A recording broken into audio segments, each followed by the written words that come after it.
اللہم صلی علی محمد وعلی آل محمد۔ ویب سائٹ پر ایڈز لگانا کیسا ہے؟ موبائل پر تصویر والے ایڈز ہوتے ہیں، لیپ ٹاپ پر کچھ ایڈز، یار ایڈز کے اوپر میں کافی دفعہ بول چکا ہوں، آپ یوٹیوب کی ارننگ اس کے اوپر میری تفصیلی ویڈیو دیکھ لیں۔ ویڈیو ایڈز جن کے اندر عورتیں ہوں وہ بالکل الاؤ نہیں ہے جی، سیدھی سی بات ہے۔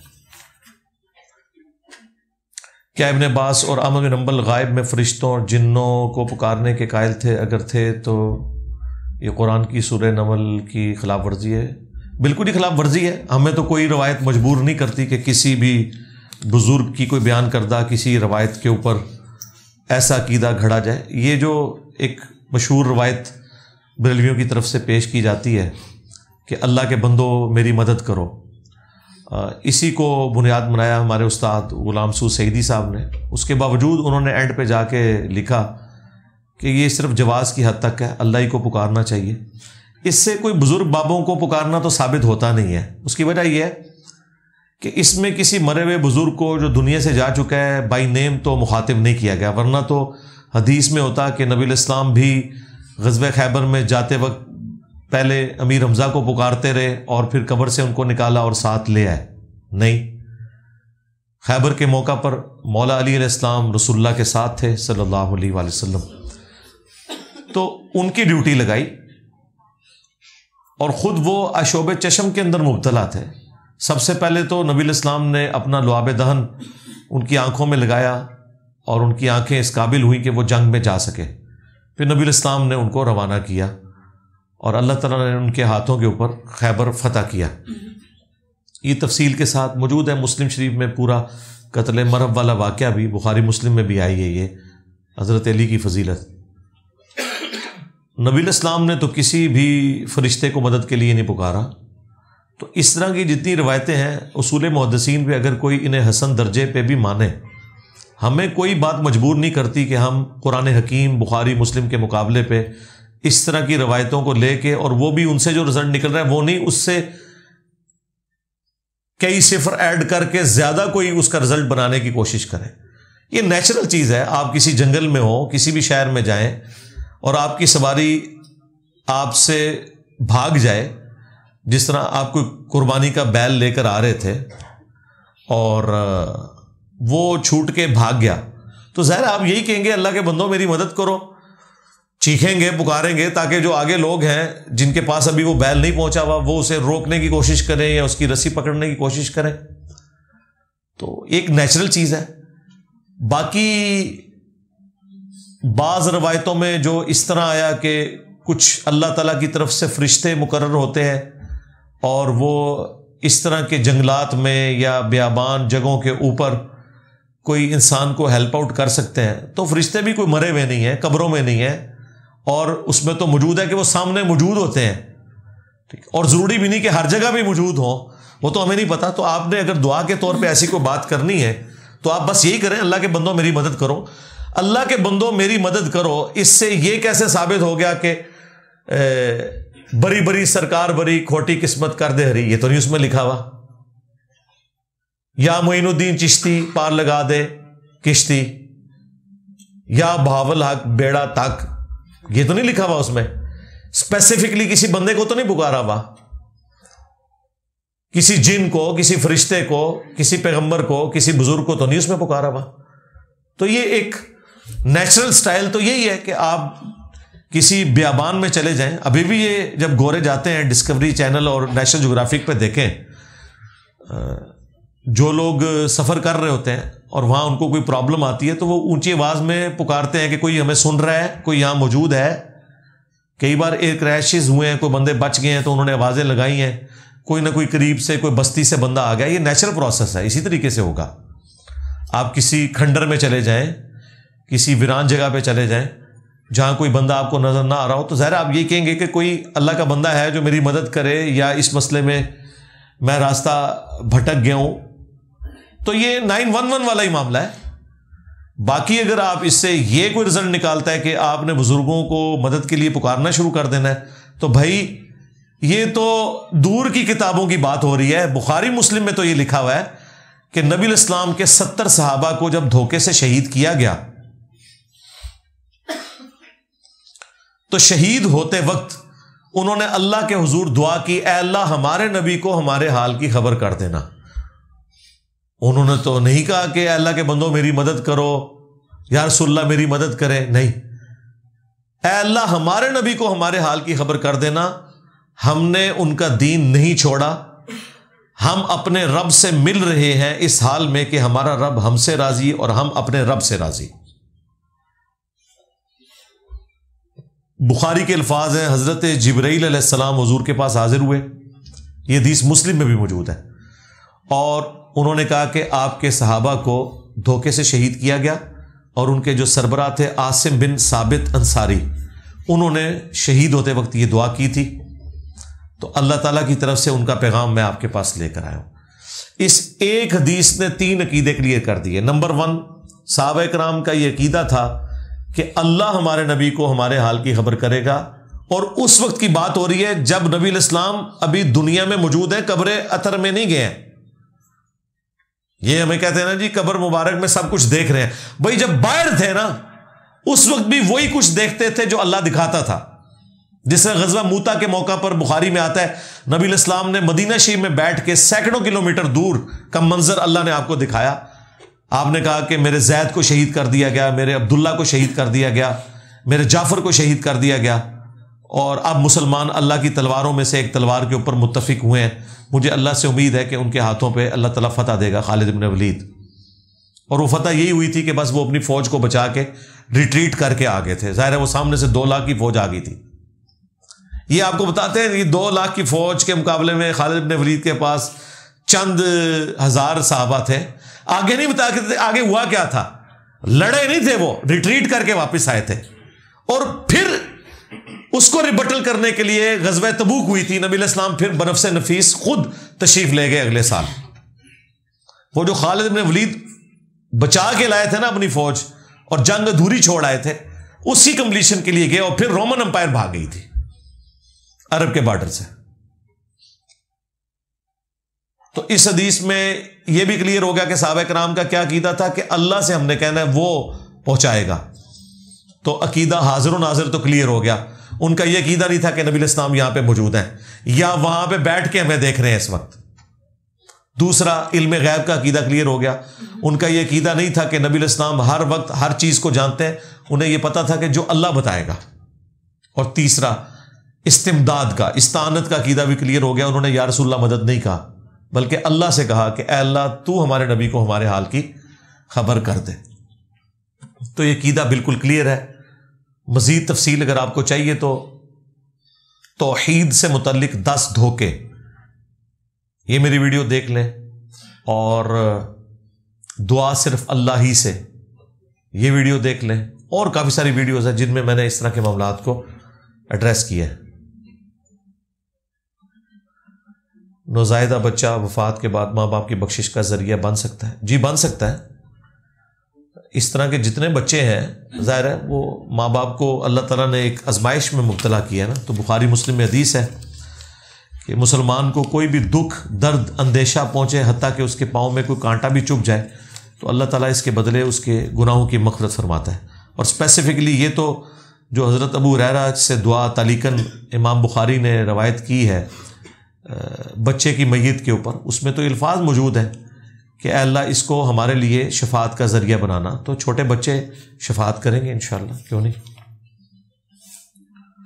خواجہ سرا آپس میں شادی کر سکتے ہیں؟ نہیں، وہ ان معاملات سے بالکل نکلے ہوئے ہیں، ان کا کوئی لینا دینا نہیں۔ شادی کا مقصد جو ہے وہ اولاد اور نسل کو آگے چلانا ہوتا ہے۔ اس طرح کی جو چیزیں اس سے وہ آری ہوتے ہیں۔ کیا کسی غیر مسلم دوست کی آخری رسومات میں شرکت کر سکتے ہیں؟ وہ چونکہ مذہبی ایکٹیویٹی ہوتی ہے اس میں تو آپ شریک نہیں ہو سکتے، اور نہ کسی غیر مسلم کے مرنے کے بعد دعائے مغفرت اس کے لیے ہو سکتی ہے۔ وہ سورہ توبہ میں واضح ہے کہ کسی بھی نبی یا اہل ایمان کے لیے یہ شایع نہیں کہ اس کا کوئی قریبی رشتہ دار بھی فوت ہو جائے کفر کی، شرک کی حالت میں، کہ وہ اس کے لیے دعائے مغفرت کرے۔ تو آپ دعائے مغفرت نہیں کر سکتے۔ ہاں جب موجود ہے، دنیا میں زندہ ہے، تو اس کے لیے ہدایت کی دعا کی جا سکتی ہے، اور پھر اللہ تعالیٰ نے ذکر کیا کہ جو حضرت ابراہیم علیہ السلام نے اپنے باپ کے لیے دعا کی تھی تو وہ اس وعدے کے سبب تھی جو انہوں نے نکلتے وقت کیا تھا، اور جب انہیں معلوم ہوا کہ ان کا باپ بھی جو ہے وہ شیطان کے ہتھے چڑھ چکا ہے تو پھر انہوں نے دوبارہ اس کے لیے دعا نہیں کی۔ اور یہ باپ سے مراد ان کے چچا ہیں، والد نہیں ہے، کیونکہ والد کے والد سے میں نے کافی دفعہ کئی ویڈیوز میں بتایا ہے کہ ان کی آخری وقت کی دعا ہے رب اجعلنی مقیم الصلاۃ ومن ذریتی ربنا وتقبل دعاء ربنا اغفر لی ولوالدی وللمؤمنین یوم یقوم الحساب۔ تو اس میں تو انہوں نے اپنے والد کے لیے دعا کی ہے، جبکہ قرآن تو کہہ رہا ہے کہ اللہ تعالیٰ نے جب ان کو بتا دیا پھر دعا نہیں کی، تو یقیناً وہ باپ سے مراد چچا ہیں۔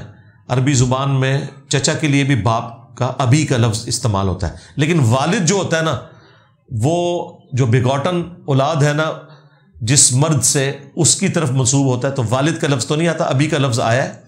صحیح مسلم میں حدیث ہے چچا باپ کی مثل ہے۔ کیا شادی شدہ عورت پر زیادہ حق اس کے میکے والوں کا ہے یا اس کے خامند کا ہے؟ خامند کا ہے جی، ظاہر ہے شادی کے بعد مرد کے اوپر سب سے زیادہ حق اس کے ماں باپ کا ہے، لیکن عورت کے اوپر سب سے زیادہ حق اس کے خامند کا ہے۔ اس کا یہ مطلب نہیں کہ خامند اسے اپنے ماں باپ سے یا رشتہ داروں سے ملنے سے روک دے گا اور وہ جلاد بن جائے گا، یہ کام نہیں وہ کر سکتا۔ کیا کعبے کی طرف ٹانگیں کر کے سو سکتے ہیں اگر کمرے کا رخ ہی ایسا ہو؟ جائز ہے، اس میں کوئی گناہ والی بات نہیں۔ کعبے کی طرف تھوکنا اور پیشاب کرنے کے حوالے سے ہے، تو اگر یہ اس طرح کا معاملہ ہے تو اس کے اوپر کوئی گرفت نہیں، کسی کے نزدیک بھی نہیں ہے۔ کیا والدین کے جھگڑے اور اختلافات کی وجہ سے اولاد ذہنی دباؤ میں جو رہتی ہے، اسے کیا کرنا چاہیے؟ اولاد کس کے حق میں بولے؟ اولاد کچھ بھی نہیں کر سکتی جی، دونوں کے آگے ہی رو پیٹ لے، کسی کی سائڈ نہ لے، اس کا کوئی رزلٹ نہیں نکلنا، کیونکہ ماں باپ کے اندر جو ایک فرونیت ہوتی ہے نا، وہ ایسی ہے کہ وہ اپنی اولاد کو کچھ بھی نہیں سمجھتے۔ یہ سارے ماں باپ کا یہ حال ہے۔ پیغمبروں کے ماں باپ نے ان کے ساتھ کیا کیا ہے؟ الا یہ کہ اللہ تعالیٰ نے ان کو یا تو پیغمبر بنا دیا ہو۔ حضرت ابراہیم علیہ السلام کا باپ ہی تھا نا، کیا کچھ نہیں کیا۔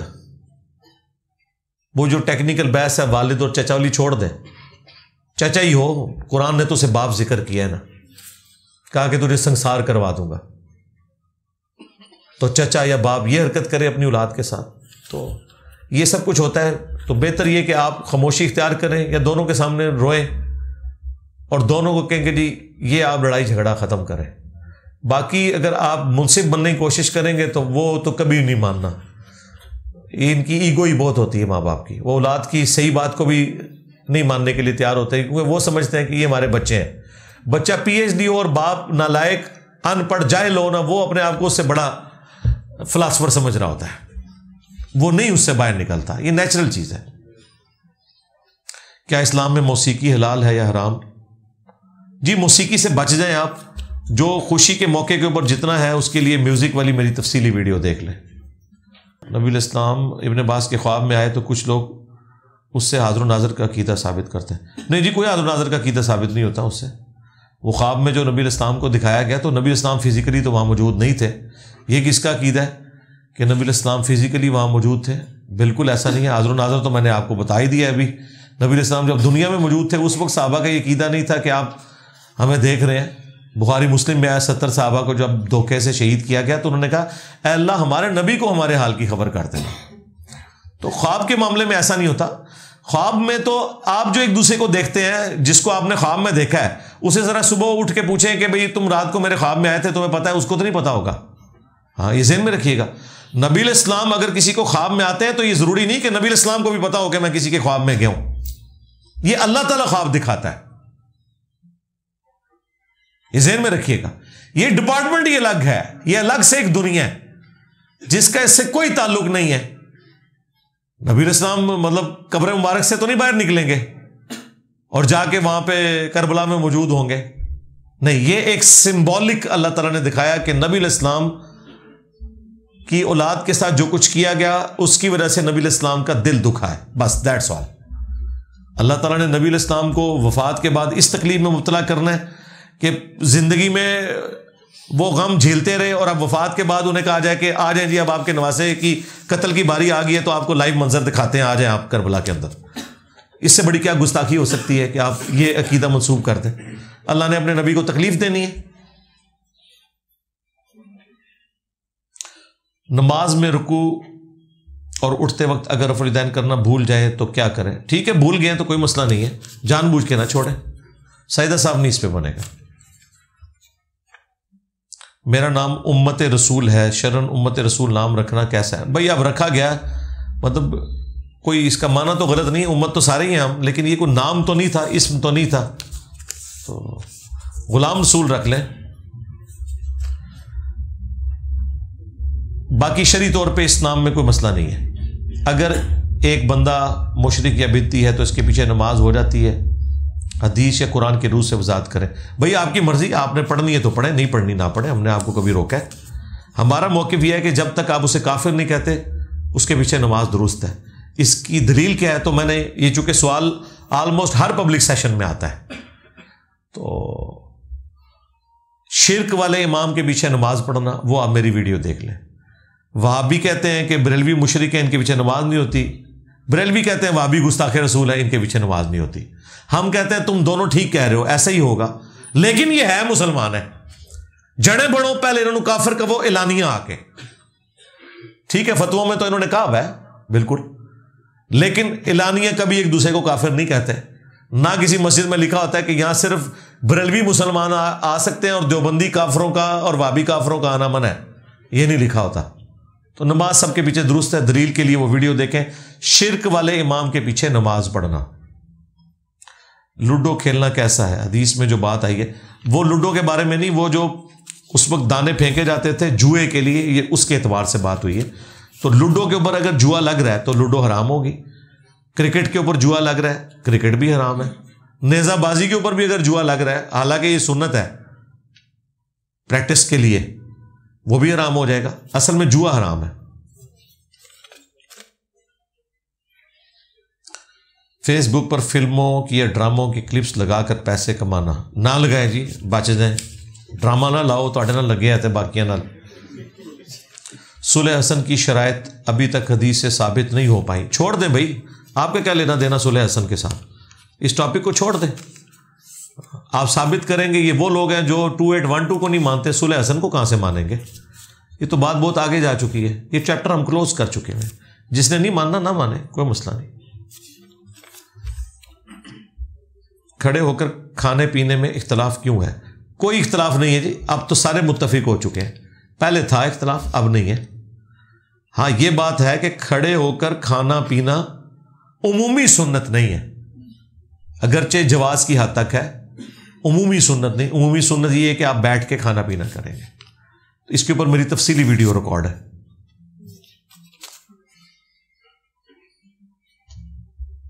میں مسلمان ہوں مگر اب ایگزسٹنس آف گاڈ کے متعلق میرے دل میں سوالات آتے ہیں جیسے ایتھیسٹ کے ہوں، اور اب میں ایگزسٹنس آف گاڈ کے متعلق کنفیوز ہوں. کوئی مسئلہ نہیں ہے، یہ ساروں کے ساتھ ہوتا ہے، ہونا چاہیے. پہلے لا الہ ہوگا تو پھر الا اللہ تک پہنچیں گے نا. تو یہ آپ کو اس میں یونیک نہیں ہے. جو بھی شعور کی عمر میں آتا ہے تو اس طرح کے خیالات آتے ہیں ذہن میں، یہ نیچرل ہے، آنے چاہیے، تبھی تو آپ خدا تک پہنچیں گے نا. اس کے لیے آپ ہماری ویڈیو دیکھ لیں، فرام کریشن ٹو کریٹر. اور دوسری ویڈیو ہے where did God come from. وتر کی دوسری رکعت میں سجدے کے بعد فوراً کھڑے ہو سکتے ہیں بغیر تشہد میں بیٹھے؟ ہو سکتے ہیں نہیں، اسی طرح ہی کرنا چاہیے. وتر کی نماز کو مغرب سے آپ نے مختلف کرنا ہے، تو درمیان والا تشہد آپ نے چھوڑنا ہے. لیکن جو کھڑا ہونا ہے نا، آپ نے جلسہ استراحت ضرور کرنا ہے. جلسہ استراحت کریں گے، پھر تیسری رکعت کے لیے کھڑے ہوں گے اور رفع الیدین کریں گے. اگر یہ 2 رکعتوں کے بعد ہے، اگر پہلی رکعت کے بعد دوسری رکعت کے لیے پوچھیں تو یقیناً دوسری رکعت میں بھی آپ نے جو کھڑے ہونا ہے، پہلی رکعت میں جلسہ استراحت کر کے تو دوسری میں بھی جلسہ استراحت کر کے کھڑے ہوں گے، اور تیسری رکعت جو ہے وہ چونکہ طاق رکعت ہے وہ رفع الیدین سے سٹارٹ ہوگی.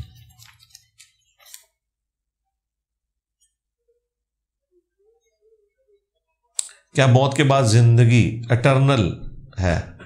کیا دوزخ ابدی ہے؟ اس کے اوپر تفصیلی ویڈیو آ چکی ہے. دوزخ کے ساتھ خالدین فیہا آیا اور جنت کے ساتھ خالدین فیہا ابدا. بالکل کوڑ مارے جی جنہیں بھی کیا ہے. ہاں تسی بھی کوئی بندہ تواڈے ہاتھ سے کوئی شے پھڑاندا تے ٹر پیندے ہو لے کے. قرآن میں کم از کم 3 جگہ جہنم کے ساتھ بھی خالدین فیہا ابدا آیا ہے. میرے دنیا میں آنے کے بعد نہیں قرآن میں آیا، پہلے کا آیا ہوا تھا. آپ ویسے ہی کسی سے سن لیا ٹور پہ. وہ ڈاکٹر اسرار صاحب بھی یہی کچھ کرتے رہے، پھر گاندھی صاحب سے بھی مس ہینڈلنگ ہوئی. پچھلے دنوں میری ویڈیو اپلوڈ ہوگی، آپ دیکھ لیں، رپلائی ٹو ڈاکٹر اسرار آن جنت اینڈ دوزخ، تو آپ دیکھ لیں. اگر والدین بچوں کی غلط حرکات پر کچھ نہیں کرتے تو ان کے لیے کیا حکم ہے؟ جی کرنا چاہیے، جب بچے ہوں اس وقت کریں نا. جب ابے بن چکے ہوئے ہیں تو پھر تو آپ کے قابو نہیں آئیں گے. ہاں بچپن سے ہی آپ کوشش کریں گے تو پھر ہوگا نا. اور جب بڑے ہو گئے ہیں تو بس ٹھیک ہے، پھر بھگتے ہیں اب آپ جو کچھ ہو رہی ہے آپ کے ساتھ. کوئی قانون کا کوئی سہارا لیں، باقی تو آپ کچھ نہیں کر سکتے اگر بچپن سے کچھ نہیں کیا. بچپن میں تو کرنا ہے یقیناً، تربیت اچھی کرنا آپ کی ذمہ داری ہے. جو خاوند اپنی بیوی کو سسرال کے ظالمانہ رویے میں پسنے دے اس کے لیے کیا حکم ہے؟ نہیں پسنے دینا چاہیے جی. اگر ظلم کر رہے ہیں تو ان کو علیحدہ شفٹ ہو جانا چاہیے بالکل. اور اگر بیوی نہیں گزارا کر سکتی ٹھیک ہے، طلاق لے لے، خلا لے لے. روزانہ شام کو بعد از نماز مغرب کھانے پینے والی شاپ پر دم درود کر کے فوت شدگان کو اصالہ ثواب کر سکتے ہیں. دم درود نہ کریں، ویسے اصالہ ثواب کے لیے آپ میت کی طرف سے کھانا کھلا سکتے ہیں صدقہ. اصالہ ثواب کے 10 طریقے میری ویڈیو دیکھ لیں.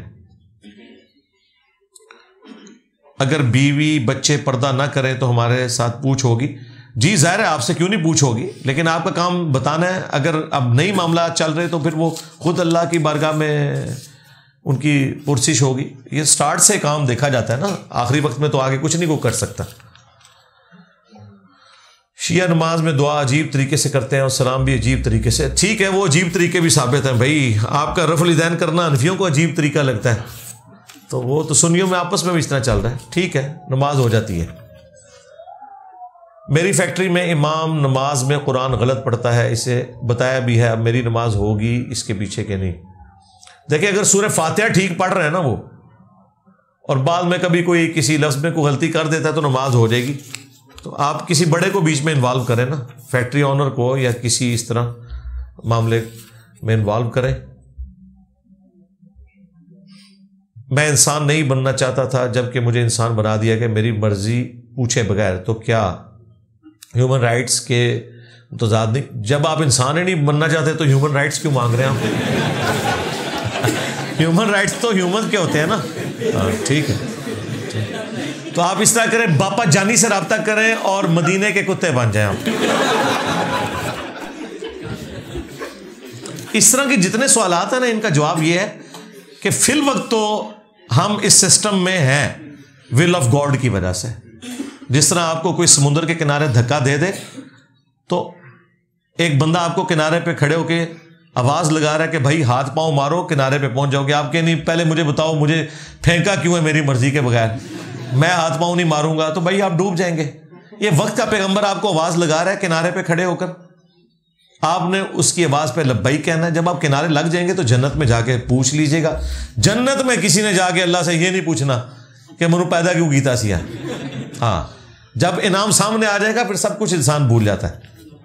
یہاں پہ آپ دنیا میں بھی دیکھ لیں کہ جو لوگ اپوزیشن میں بیٹھے ہوتے ہیں، آپ ان کی تقریریں سنیں، آپ کی آنکھوں سے بھی آنسو نکلیں گے. جیسے ہی وہ حکومت میں آتے ہیں بالکل اپوزٹ باتیں کرنا شروع کر دیتے ہیں، اور جیسے پھر حکومت سے نکالے جاتے ہیں پھر وہ جو انہوں نے اپنی دراز میں وہ ایک آئین کی پاسداری اور ووٹ کو عزت دو اور رول آف لا، وہ جو انہوں نے پتہ سنبھال کے رکھا ہوتا ہے نا وہ گولیوں کا، وہ نکال کے تو پھر لے لیتے ہیں. وہ ہمارے ایک دوست نے بڑی اسی بات کی، وہ کہتے ہیں کہ نواز شریف صاحب یا بے نظیر یہ لوگ نکالے گئے تو یہ ووٹ کو عزت دو کہ وہ جو پتہ تھا اس میں سے ایک گولی لیتے تھے، خان صاحب نے کٹھی 3 لے لی ہیں. باقی جب یہ ٹھیک ہو جائیں گے پھر وہی کچھ کریں گے. تفسیر کی کیا حیثیت ہے؟ قرآن کی تفسیر کی پوچھیں. ہاں جی، تفسیر اگر تو قرآن اور سنت کی روشنی میں ہوئی ہے تو بہت نیکی کا کام ہے، ورنہ دنیا میں سب سے بڑا اگر کوئی قرآن و سنت کے ساتھ یا اسلام کے ساتھ غداری کا کام ہوا ہے نا تو وہ قرآن کی تفسیر لکھنا ہے. کیونکہ ایاک نعبد و ایاک نستعین کی تفسیر میں انہوں نے بابوں سے مدد لینا جو ہے وہ ثابت کیا گیا ہے، اور اگر اس کے حق میں ثابت کیا ہوا ہے تو بہت نیکی کا کام ہے۔ تو تفسیر یا تو قرآن سے ہونی چاہیے یا صحیح الاسناد احادیث کی روشنی میں ہونی چاہیے۔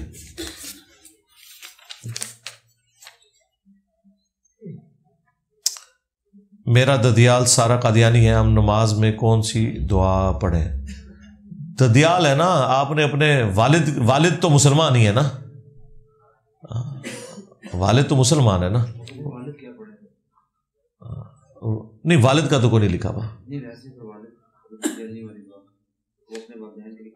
ہاں نہیں تو وہ پھر نہ کرے نا، نہ کرے۔ اگر وہ فوت ہو چکے ہیں تو پھر دعا نہ کریں، اگر زندہ ہے تو دعا کریں، ان کے لیے ہدایت کے لیے کریں، رب ارحمہما کما ربیانی صغیرہ پڑھیں اور ان کے لیے ہدایت کی دعا کریں۔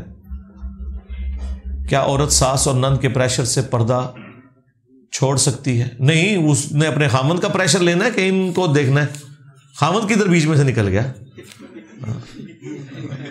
خامند کے گاٹے فٹ ہو نا، اسے کہ تجھے ساتھ لے کے جاؤں گی جہنم میں، بچ جا۔ کیا شوہر اپنی بیوی کو نان و نفقہ اپنی مرضی سے دے سکتا ہے؟ کیونکہ ہمارے ہاں اگر ماں کی اجازت کے بغیر دیں تو جھگڑا۔ او ماما نو بچو کڈو یار، خدا دا نام ماما نو کہو کہ بیبے تسی اپنی زندگی گزار چکے، آپ کے حقوق پورے کریں گے، ہمیں تو اب اپنے بیوی بچوں کے ساتھ عزت کی زندگی گزارنے دو۔ اسلام میں جو خاندان ہے نا وہ میاں بیوی اور بچے ہیں۔ ماں باپ کیا حقوق اپنی جگہ ہے، لیکن ماں باپ خاندان نہیں ہے آپ کا، یہ ذہن میں رکھیے گا۔ بھائی وہ اپنی زندگی گزار چکے، ریٹائر ہی نہیں ہوتے، یعنی ساس بھی کبھی بہو تھی، اس وقت ذرا اس کے کیا حالات تھے ذرا وہ آپ دیکھیں۔ جب وہی بہو ساس بنتی ہے وہ ڈین بن جاتی ہے۔ شادی سے پہلے اپنے خامدوں سے یہ عورتیں لڑتی ہیں، اپنے بھانجوں اور بھتیجیوں کے ریفرنس سے۔ اسی بھانجی یا بھتیجی کو یہ جب بہو بنا کے لاتی ہے تو اس کے اوپر عذاب الہی بن کے نازل ہو جاتی ہے، وہی خالہ وہی پھوپھی۔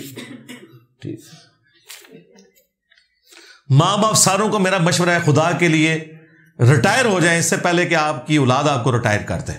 ہاں ریٹائر ہو جائیں، سکون سے زندگی گزاریں اپنی بھی اور بچوں کو بھی گزارنے دیں۔ بروز قیامت اعمال کا حساب جو اللہ نے علم دیا ہوگا اس کے مطابق ہوگا، جن کو علم کی کمی کی وجہ سے جیسے گاؤں وغیرہ میں، یہ آپ کا کوئی لینا دینا نہیں، گاؤں والے بڑے ہوشیار جے، ہاں یہ آپ کا کہنا ہے کہ وہ علم کی کمی ہے، سب کچھ سمجھ ہے۔ جن گاؤں والوں کو یہ پڑھایا گیا نا کہ وہابی گستاخ رسول ہیں، تو جس بابے کو یا بابی کو گاؤں والی ان پڑھ کو یہ بات سمجھ ہے کہ وہابی گستاخ رسول ہیں، ان کو جب آپ یہ بتائیں کہ تمہارے بھی سارے بزرگ یہ کچھ کرتے رہے تو اسے سمجھ آنا چاہیے۔ یہ نہیں ہے کہ تھانوی رسول اللہ تک تو کفر نظر آ رہا تھا، چشتی رسول اللہ نکلا اور اب سمجھ ہی نہیں آ رہا۔ بھائی سمجھ تو آئی بھی ہے ان کو، وہ اللہ کا اور بندے کا معاملہ ہے، آپ کا کوئی لینا دینا نہیں ہے۔ کیا میزان بینک اسلامی میں سیونگ اکاؤنٹ کھلوا کر منافع لے سکتے ہیں؟ جی لے سکتے ہیں، تمام اسلامک بینک جو ہیں پیور۔ ہم جوائنٹ فیملی میں رہتے ہیں، میرے والد کا انتقال ہو چکا ہے، بہنوں کا حصہ گھر فروخت کرنے کے بعد ادا کرنا ہوگا یا مجھ پہ لازم ہے پہلے ادا کروں؟ میں ملازمت پیشہ ہوں۔ آپ اس کے بعد بھی کوئی 10 لائنیں اور لکھ دینا میرے نال بن گیا، میں کیا کراں؟ یہ کوئی طریقہ نہیں ہے۔ جائیں اپنی بہنوں سے جا کے اس معاملے میں رابطہ کریں، مجھ سے کیوں رابطہ کر رہے ہیں؟ ان کا حصہ ہے وہ آپ نے دینا ہوگا، وہ اگر راضی ہوتی ہے تو الگ بات ہے۔ اس طرح تو نہیں کہ ہر بندہ اپنی مجبوری بتانا شروع کر دے گا، آپ نے یہ کرنا ہوگا۔ ہاں اگر بہنیں خود اپنی مرضی سے آپ کو اجازت دے دیں یا کوئی ڈیلے والا معاملہ کر دیں وہ علیحدہ بات ہے۔ نماز عصر کے ساتھ ظہر کیسے ملائی جا سکتی ہے؟ تینوں طریقے سنت ہیں، اس کے لیے نمازوں کو جمع کرنا میری ویڈیو دیکھ لیں۔ تینوں طریقوں میں پہلے ظہر کی نماز پڑھنی ہوگی اور پھر عصر کی نماز پڑھنی ہوگی۔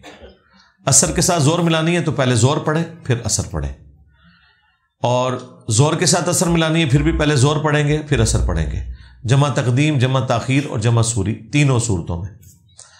آپ مسجد میں گئے، عصر کی جماعت ہو رہی ہے، آپ کی ظہر رہتی ہے تو بہتر یہ کہ آپ ظہر کی نماز اس کے پیچھے نیت کر لیں، آپ کی وہ نماز ہو جائے گی، کیونکہ امام کی اور مقتدی کی نیت میں فرق بھی ہو تو نماز ہو جاتی ہے۔ بخاری مسلم میں معاذ بن جبل کہتے ہیں میں نبی الاسلام کے پیچھے عشاء کی نماز پڑھتا تھا، پھر گاؤں میں جا کے اپنی قوم کی امامت کرواتا تھا عشاء کی نماز میں، تو وہاں وہ خود نفل پڑھ رہے ہوتے تھے، پیچھے قوم جو ہے وہ عشاء کی نماز پڑھ رہی ہوتی تھی.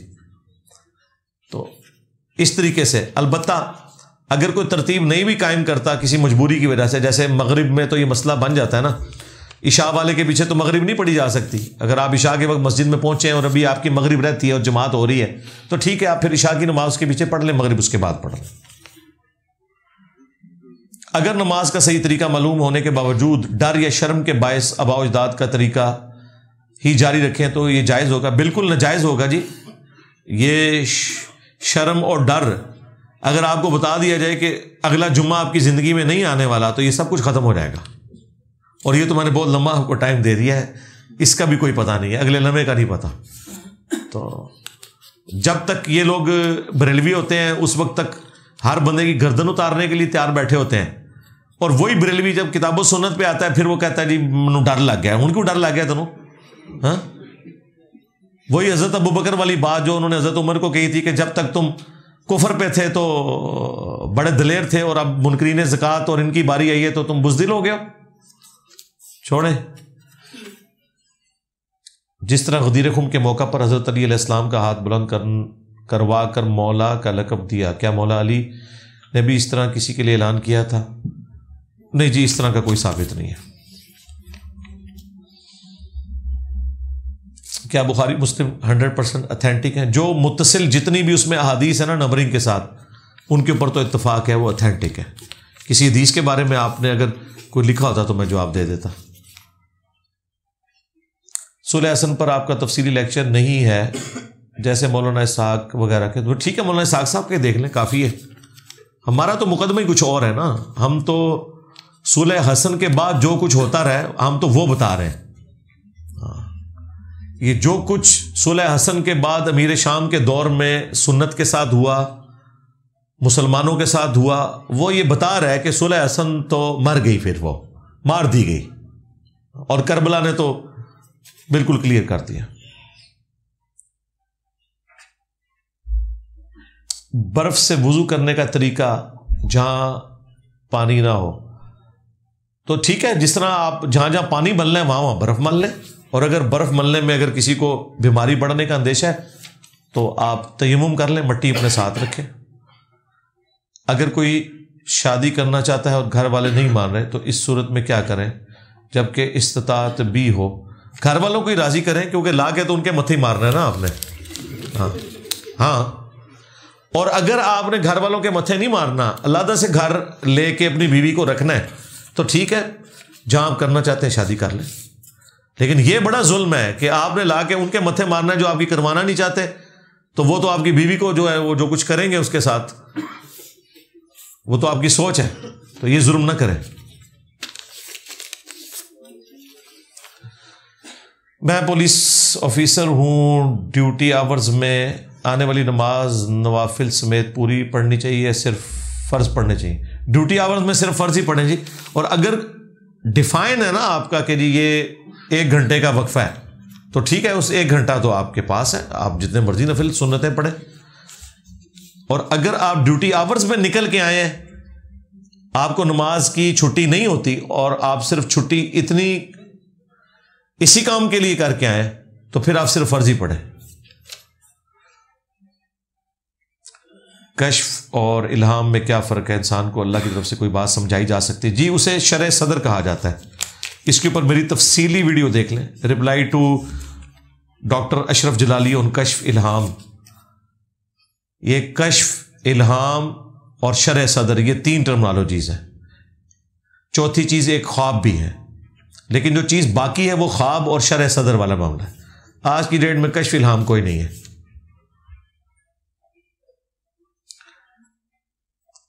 علیہ السلام اور رضی اللہ تعالیٰ عنہ کن شخصیات کے ساتھ لگتا ہے؟ جس کے ساتھ مرضی لگائیں آپ، کوئی مسئلہ نہیں. آلریڈی آپ لگا رہے ہیں، آپ اپنے ساتھ علیہ السلام لگا رہے ہیں نماز میں. السلام علینا وعلی عباد اللہ الصالحین، اس کا کیا مطلب ہے؟ علیہ السلام ہی ہے نا. یہ تفریق ایک کلچرل چل پڑی کہ انبیاء کے ساتھ علیہ السلام، صحابہ کے ساتھ رضی اللہ عنہ، بزرگوں کے ساتھ رحمت اللہ علیہ. صحابہ کرام تو ایک دوسرے صحابی کو رحمہ اللہ ہی کہتے تھے وفات کے بعد. بخاری مسلم اٹھا کے دیکھیں، حضرت علی نے جو حضرت عمر کی میت کے اوپر خطبہ دیا اس میں یہی ہے، اے عمر اللہ تم پر رحم کرے.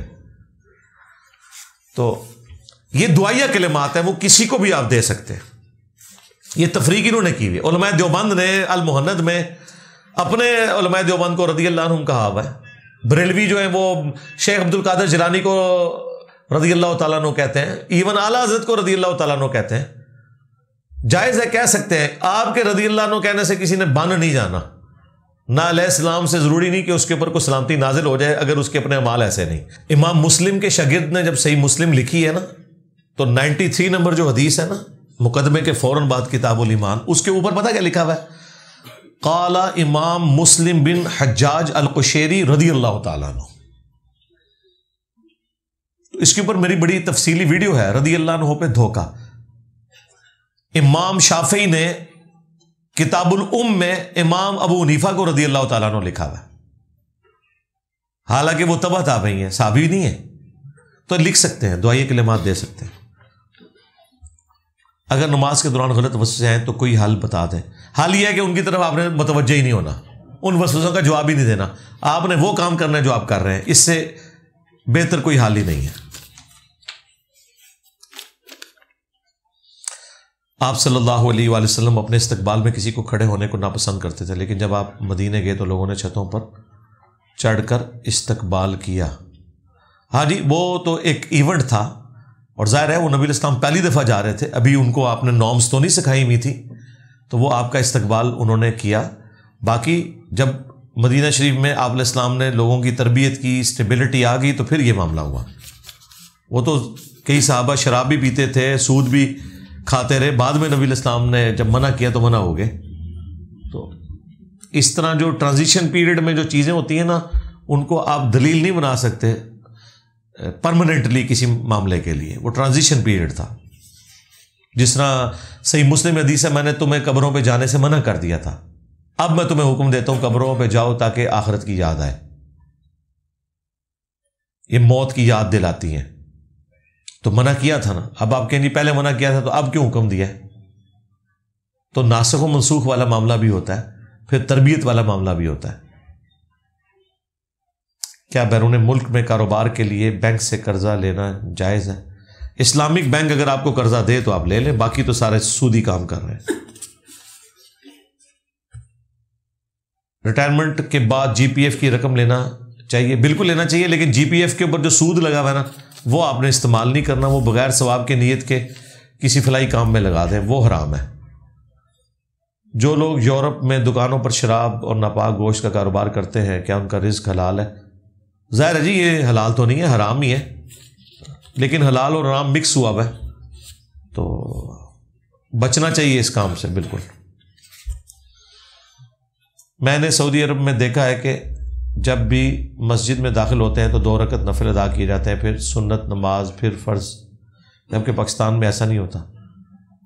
تحیت المسجد ضروری ہے کہ نہیں؟ تحیت المسجد کوئی ضروری نہیں، نہ تحیت الوضو ضروری ہے. صرف جمعے کے دن کے لیے حکم ہے بخاری مسلم میں کہ 2 رکعتیں پڑھے بغیر نہ بیٹھا جائے.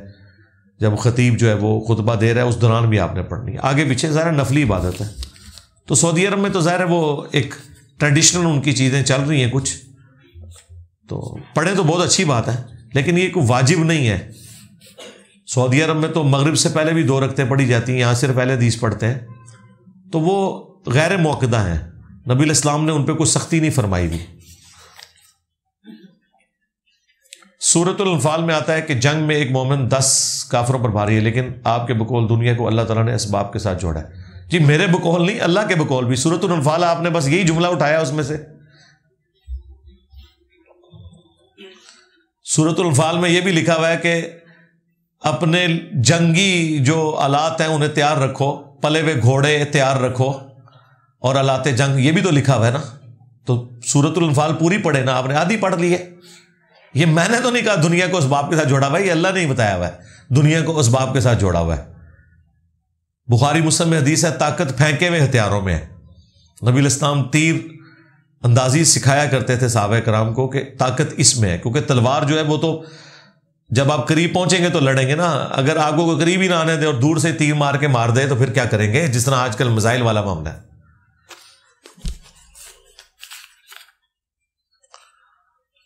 قرآن میں 4 شادیوں کی اجازت ہے، نبی علیہ السلام کی 11 ازواج ہیں۔ ساتھ یہ بھی کہا جاتا ہے کہ نبی علیہ السلام قرآن کی عملی تصویر ہے۔ جی، تو قرآن پاک میں اللہ تعالیٰ نے نبی علیہ السلام کو جو اس کی اجازت دی تھی وہ سورۃ الاحزاب میں آئی ہے، اور ساتھ ہے یہ خاص آپ کے لیے ہے، آپ کے بعد کسی کے لیے نہیں ہے، تو قرآن میں ہی موجود ہے۔ قرآن میں یہ بھی ہے کہ نبی علیہ السلام کی وفات کے بعد ان کی بیویوں سے شادی نہیں ہو سکتی، حالانکہ بیوہ سے شادی کرنا تو بڑا نیکی کا کام ہے، لیکن نبی کی بیویاں چونکہ امت کی مائیں ہیں، ان کا یہ پروٹوکول ہے، یہ بھی قرآن میں آیا ہے۔ تو اگرچہ نبی علیہ السلام قرآن کی عملی تصویر ہے، لیکن جہاں جہاں آپ کی اسپیشل ایک کوالٹیز ہیں وہ باقی امت کے اوپر اپلائی نہیں ہوتی ہے، یہ ذہن میں رکھیے گا۔ مشین سے ذبح ہونے والی مرغی جس پر ٹیپ ریکارڈر سے تکبیر پڑھی جائے کیا حلال ہے؟ نہیں جی، حلال۔ کینڈنس والے دیکھ لیں، اتنا بڑا کاروبار لے کے چل رہے ہیں، انہوں نے تکبیر پڑھنے والے بندے رکھے ہوئے ہیں۔ باپ اگر بیٹیوں کو وراثت میں حصہ نہ دے، باپ کیسے دے گا؟ باپ کے مرنے کے بعد وراثت تقسیم ہوگی، زندگی میں تو نہیں ہوگی۔ مرنے کے بعد تو ظاہر ہے بیٹوں نے تقسیم کرنی ہے، زندگی میں تو وہ ہبہ کر سکتا ہے، وہ بھی 1/3 سے زیادہ مال نہیں۔ جی، بھائیوں کا حق ہے، بالکل بھائیوں کا حق ہے، کیونکہ بھائیوں کو اپنے ماں باپ کو جہنم میں جانے سے بچانا چاہیے۔ جو کمائی آپ کے باپ نے کی تھی اسی کمائی میں سے اپنے باپ کو جہنم میں جانے سے بچانے کے لیے آپ ایفرٹ پٹ نہیں کریں گے، لیکن وہ پیسے کی محبت ایسی بری چیز ہے کہ وہ نہیں دیتے بہنوں کو۔ ان سے پوچھو بھی تم نے تو نہیں کمایا نا، تمہارے باپ نے کمایا تھا نا، یاد ہو نا کہ تمہیں اپنی طرف سے بہنوں کو دینا پڑ رہا ہے، پھر تو سمجھ آتی ہے۔ اپنے باپ کی کمائی کو اسے جہنم میں جانے سے بچانے کے لیے اپنی بہنوں کو نہیں دے سکتے، دوسروں کو نہیں دلوا رہے، تمہاری بہنوں کو دلوا رہے ہیں۔ محرم میں اکثر لوگ کالے کپڑے پہننے سے منع کرتے ہیں، کیا اسلام میں ایسا کوئی حکم ہے؟ نہیں، کوئی اسلام میں کوئی نہیں ہے، یہ فرقوں کا آپس میں حکم ہے، اسلام کا کوئی حکم نہیں ہے۔ نماز میں سورہ فاتحہ کے بعد اونچی آواز میں آمین بولنا چاہیے، حدیث کا حوالہ؟ جی، حدیث کا حوالہ جامع ترمذی میں امام ترمذی نے آہستہ آواز سے آمین والی روایتیں بھی لی ہیں اور اونچی آواز والی بھی، اور پھر اس کو کنکلوڈ کیا ہے کہ یہ روایتیں مضبوط ہیں۔ جامعہ ترمذی میں موجود ہے، ہمارا ریسرچ پیپر نمبر 8 ہے، اینڈ پہ آپ کو مل جائے گا، اس میں باقاعدہ حدیث کا نمبر لکھا ہوا ہے ترمذی کا، بالکل۔ دوسری شادی کرنے کے لیے پہلی بیوی کی اجازت لازمی ہے؟ نہیں، لازمی نہیں ہے، بتانا لازمی ہے، بتائیں تاکہ وہ برات والے دن وہاں پہنچ جائے۔ نہیں، کوئی غلط مطلب نہ لیں، وہ تو ادھر پہنچے گی مطلب اپنے ہاتھوں سے رخصتی کروانے کے لیے، یا دوسری بیوی کی یا آپ کی دنیا سے۔ اجازت کوئی ضروری نہیں، بتانا ضروری ہے۔ اس کی وجہ یہ ہے کہ جب آپ مریں گے تو آپ کے مرنے کے بعد جو وراثت تقسیم ہونی ہے پھر وہ 2 بیویوں میں ہونی ہے، لہذا چھپ کے شادی نہیں کر سکتے، اللہ کا حکم کیسے پھر پورا ہوگا؟ تو اس لیے اجازت ضروری نہیں، بتانا ضروری ہے۔ والدین سخت ہیں، بیوی کی کافی کوشش کے باوجود ان کا دل بیوی اور اس کے والدین سے خوش نہیں ہوتا، میری اور بیوی کے حج پر جانے کی خواہش سے بھی ناراض ہیں۔ میں نے بتایا ماں باپ کا کوئی علاج نہیں ہے، یہ ایسی مخلوق ہے کہ شادی کے بعد یہ کمپٹیٹر بن جاتی ہے اپنی اولاد کی۔ یہ تو آج کوئی تھوڑا بہت سپیس پڑھے لکھے ماں باپ دیتے ہوں گے اپنی اولاد کو، پرانے تو بڑے ظالم قسم کے ہیں، یعنی میاں بیوی کو ایک چرپائی بھی وہ کٹھے نہیں دیکھ سکتے، اور لوگ بڑے یعنی فخریہ بتاتے تھے، اسی تے اینا دے ابا جی تے ڈاڈے سا سی کٹھے ایک بستر تے نہیں بیٹھے سا کدے، اندازہ کرو۔ اور نبی علیہ السلام اپنی بیویوں کو اونٹ کے پیچھے سوار کر رہے ہیں، ٹھیک ہے، نبی علیہ السلام اپنے گھٹنے رکھ کے بیویوں کو اس گھٹنے پہ پاؤں رکھوا کے تو اونٹ کے اوپر سوار کروا رہے ہیں۔ ان ظالموں نے تو نبی کے بارے میں بھی یہ کچھ کہنا تھا جو یہ اپنے بیٹوں کو رن مرید کہنا شروع کر دیتے ہیں۔ تو یہ جاہل ہیں، صرف، اس سے زیادہ کچھ بھی نہیں ہے۔ ان کا کوئی علاج نہیں سوائے اس کے کہ آپ ان سے الگ ہو جائیں اور اپنے بیوی بچوں کے ساتھ رہیں، جب یہ بیمار ہو جائیں انہیں دوائی لے دیں، ان کے کھانے پینے کا خیال رکھیں، سب کچھ رکھیں، ایک بڑے اسکرین لے دیں ان کو، ٹھیک ہے، اور اس میں ہماری ویڈیوز چلا دیں۔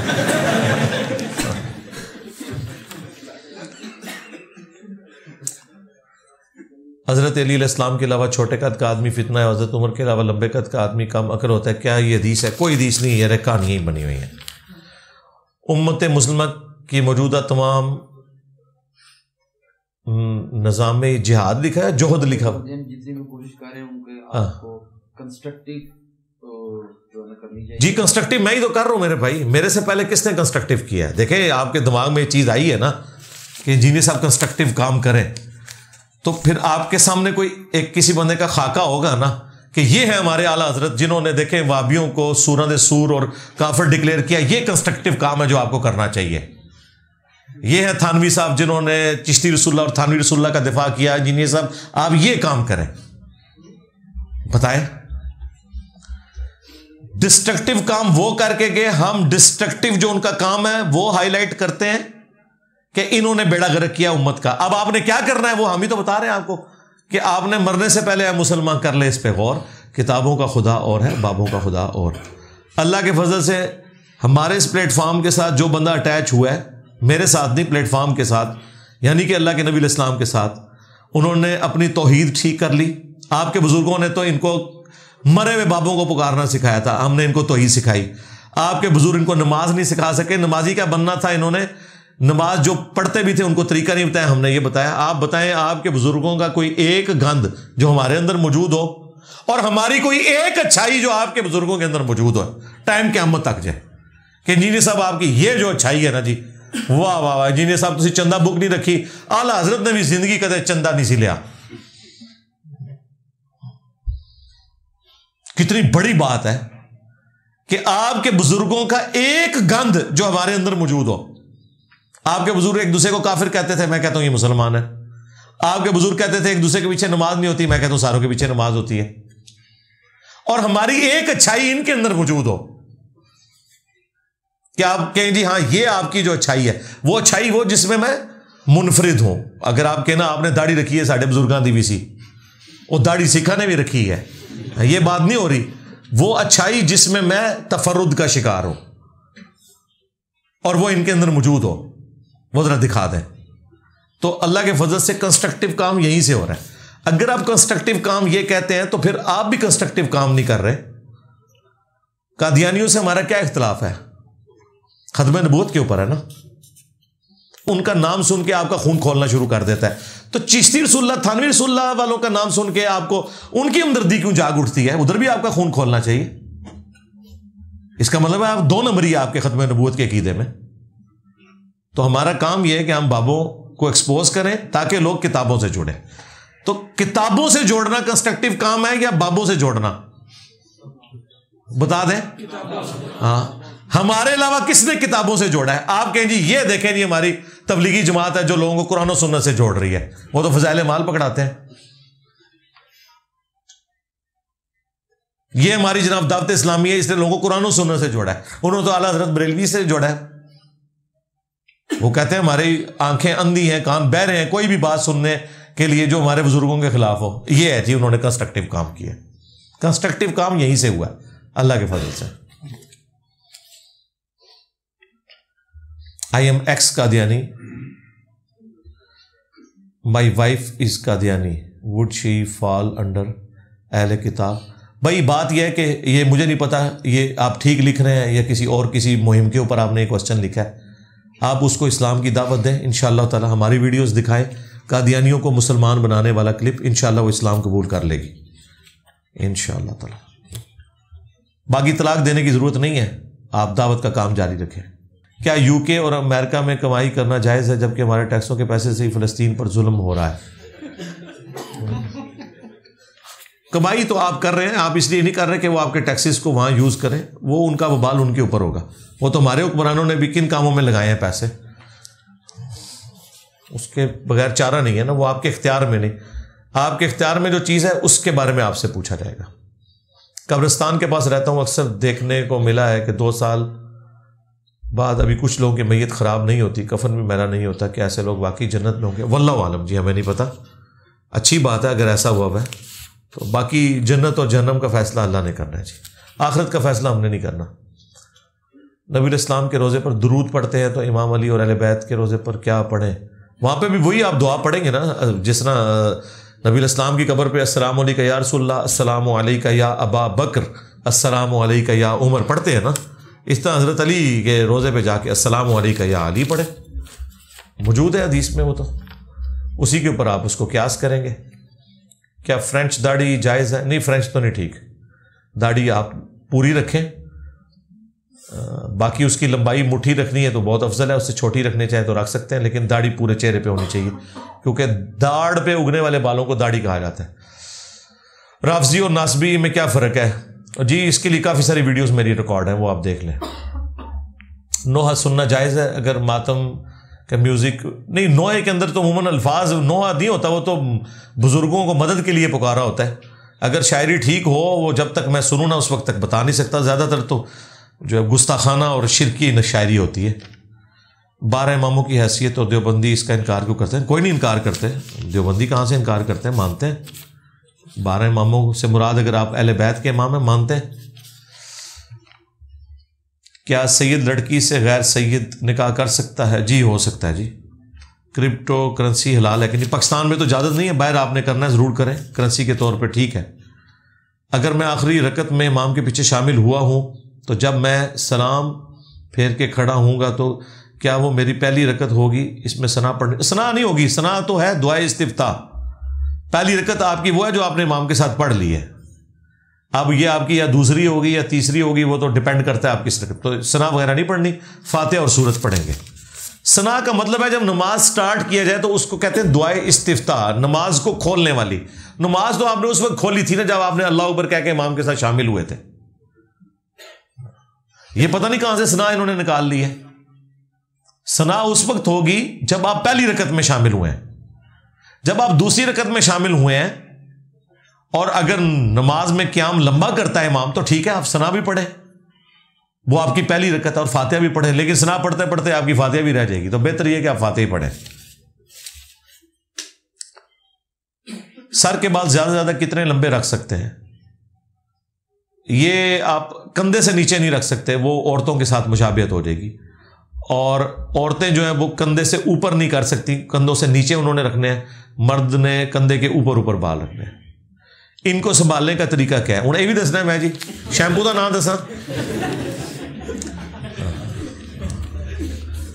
سنبھالنے کا طریقہ یہ ہے کہ آپ ریگولرلی غسل کا اہتمام کریں۔ باقی یہ بال لمبے رکھنا کوئی فرض اور واجب نہیں ہے، مولا علی نے تو سر پہ بال رکھے ہی نہیں ہے، ابو داؤد میں حدیث ہے آپ تو سر مڑا دیتے تھے، تو جس طریقے سے مرضی بال رکھیں کوئی مسئلہ نہیں ہے۔ باقی اگر آپ نے لمبے بال رکھنے ہیں تو پھر ظاہر ہے غسل کا بھی اہتمام کریں، اور وقتاً فوقتاً بالوں میں آپ نے کنگھی وغیرہ بھی مارنی ہے، جوئیں وغیرہ بھی چیک کرنی ہے کیونکہ جوئیں پڑ جاتی ہیں جب زیادہ بڑے بال ہوں، اور بچوں والا گھر ہو تو بچے ایک دو جوئیں جو ہے وہ امپورٹ کر کے اسکول سے لے ہی آتے ہیں۔ بہرحال آج کل اس طرح جوئیں نہیں پڑتی جس طرح صحابہ کرام کے زمانے میں ہوتی تھی، وہ تو بخاری میں آتا ہے نا، وہ صحابی کہتے ہیں کہ میں جب حج کے لیے نکلا تو میرے کپڑوں پہ جوئیں گرتی تھی، اتنے جوئیں پڑ گئی تھی، پھر نبی اسلام سے اجازت دی تو آپ نے کہا ٹھیک ہے سر کے بال منڈوا دو اور دم اس کا ادا کر دو، کیونکہ ابھی احرام نہیں کھلا ہوا تھا، تو وہ ایک علیحدہ معاملہ ہے، اور قرآن میں بھی اس واقعے کا ذکر ہے۔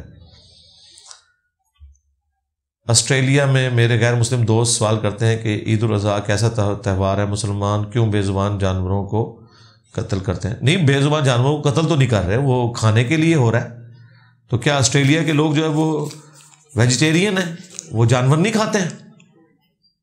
یا تو ہونا کہ یہ پرنسپلی یہ ڈیسائیڈ کریں کہ گوشت کھانا کیا منع ہے، مچھلی کھانا منع ہے، کیا بھیڑ بکریاں کھانا کیا منع ہے، وہ بھی کھاتے ہیں، تو ان پرنسپل بات کریں نا، اس کے لیے ہم نے ایک دن مخصوص کر لیا ہے تو ٹھیک ہے، اس میں کون سی دوسری بات ہے، وہ کام تو غلط نہیں ہو رہا۔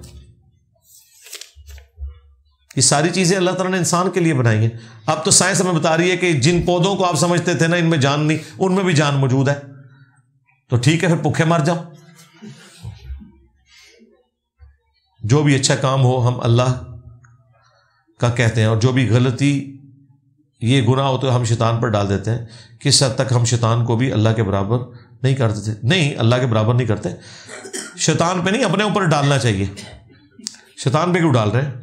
ہاں یہ کہہ سکتے ہیں کہ شیطان نے ورگلایا، کیا تو آپ نے خود ہے بھائی۔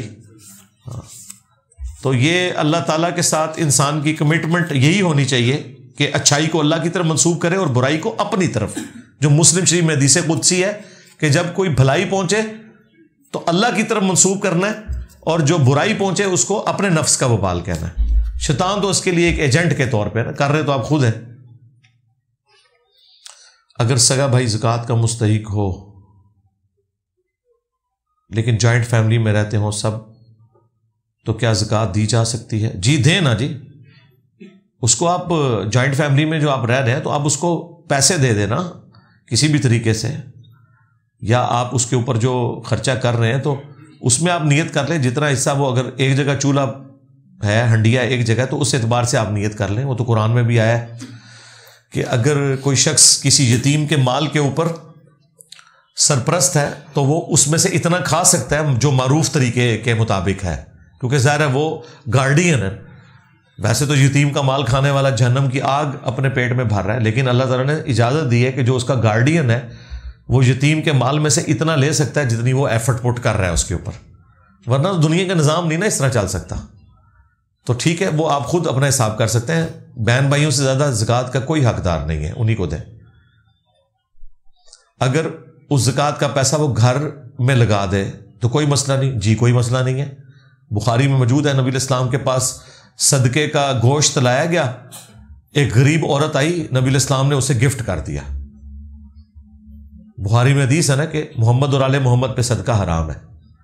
وہ عورت گئی گھر، اس نے وہی کھانا پکایا اور لا کے نبی علیہ السلام کے سامنے رکھ دیا، اس میں سے ایک پلیٹ، تو آپ نے وہ کھا لی۔ تو صحابہ نے کہا یہ صدقہ، آپ فرمایا صدقہ تو اس کے اوپر لگ چکا، وہ اس پہ صدقہ لگ گیا نا۔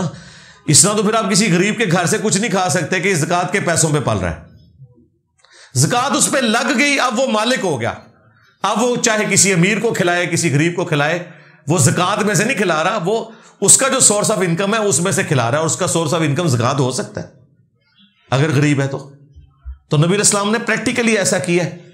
وہی صدقے کا کھانا وہی عورت پکا کے جب لے آئی تو آپ نے کھا لیا، آپ نے فرمایا صدقہ تو اس کے اوپر لگ چکا۔ یہ شرعی ہیلا ہے، یہ شرعی ہیلا ہے، یہ صحیح والا ہیلا ہے جس میں نبی علیہ السلام نے آپ کو مسائل سکھائے ہیں کہ اس طریقے سے اگر ہوگا تو پھر شرعی حکم ڈیفرنٹ ہو جائے گا۔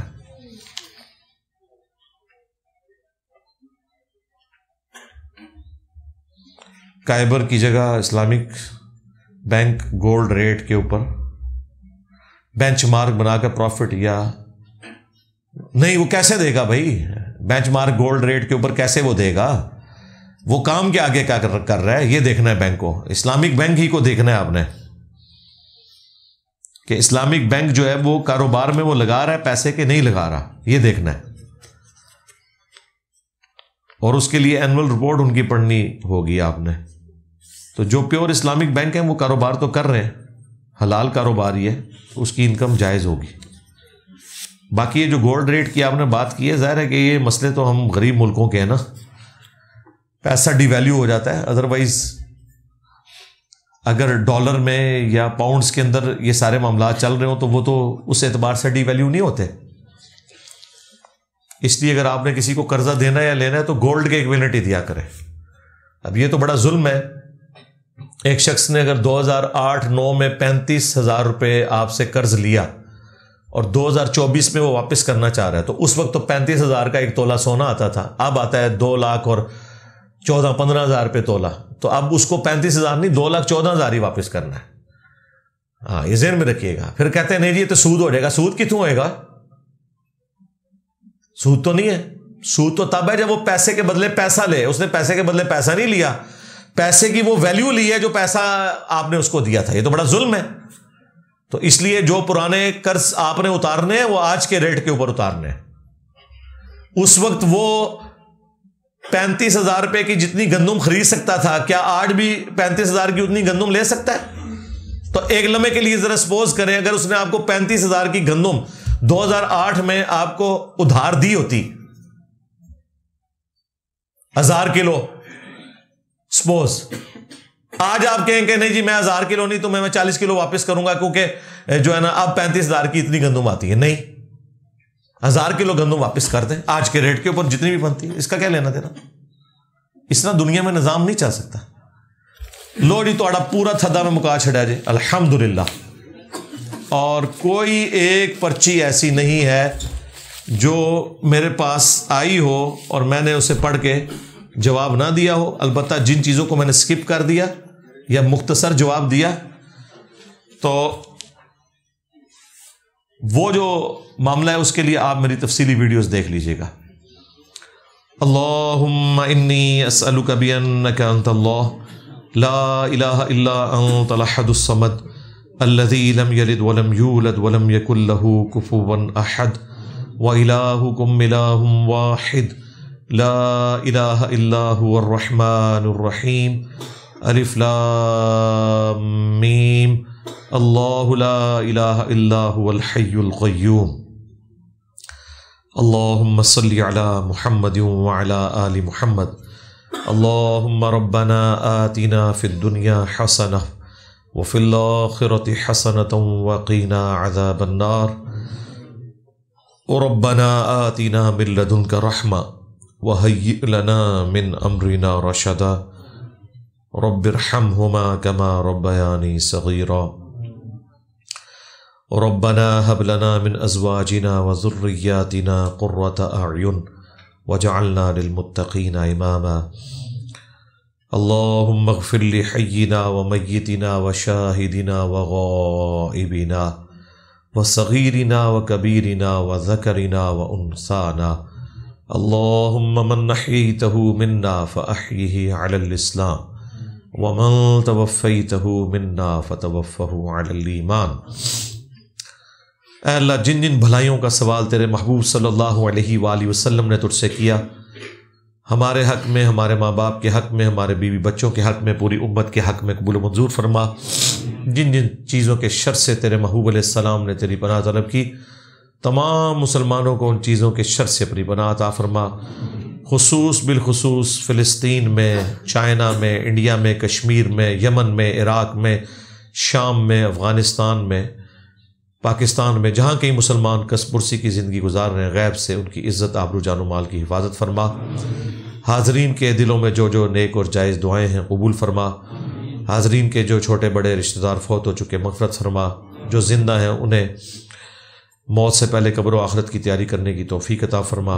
جو بیمار ہیں انہیں شفائے کلی عطا فرما. اے اللہ ہمارے ملک پاکستان کی خیر فرما، پورے عالم اسلام کی خیر فرما، اندرونی اور بیرونی خطرات سے محفوظ فرما. سبحان ربک رب العزت عما یصفون وسلام علی المرسلین والحمد للہ رب العالمین وصلی اللہ علی النبی الکریم وعلی آلہ واصحابہ اجمعین الی یوم الدین. آمین.